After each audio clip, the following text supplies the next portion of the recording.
ಚಂಡಾಡುತ್ತಾ ಅವರ ಪರಂಜಿ ಮಂಡೆ ಒದರುತ್ತಾ ಅವರ ಪರಂಜಿ ಮಂಡೆ ಒದರುತ್ತ ಕೇಶು ಸ್ವಾಮಿ ತಿರುಗಿ ನೋಡಾರೆ ಪರುಸಯ್ಯ.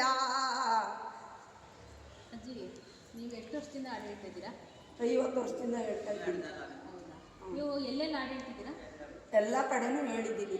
ನಿಮ್ಗೆ ಯಾವುದೇ ರೀತಿ ಸನ್ಮಾನಗಳು ಆ ಥರದ್ದು ಏನಾದ್ರು ಆಗಿದೆಯಾ?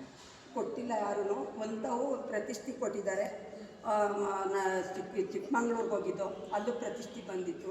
ಶ್ರೀರಂಗಪಟ್ಟಣದಲ್ಲಿ ಪ್ರತಿಷ್ಠೆ ಕೊಟ್ಟಿದ್ರು. ಆಮೇಲೆ ಇಲ್ಲಿ ಕೊತ್ತತ್ತಿಲಿ ಕೊಟ್ಟಿದ್ರು. ಅಜ್ಜಿ, ನೀವು ಏನೇ ಹಾಡು ಹೇಳ್ತೀರಾ?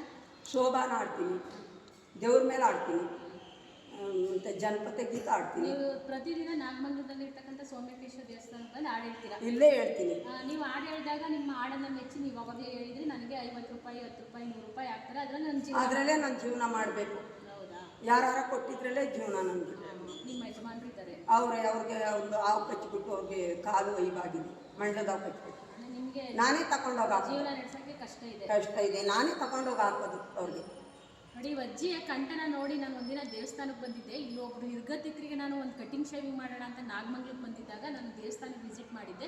ಆವಾಗ ಈ ಅಜ್ಜಿ ಹಾಡು ಹೇಳ್ತಿರೋದನ್ನು ನೋಡಿ ನಾನು ಒಂದು ವಿಡಿಯೋ ಕೂಡ ಮಾಡಿದ್ದೆ. ಆ ವಿಡಿಯೋವನ್ನು ನಾನು ಇನ್ಸ್ಟಾಗ್ರಾಮ್ಗೆ ಹಾಕಿದಾಗ ತುಂಬ ಜನ ಆ ವಿಡಿಯೋ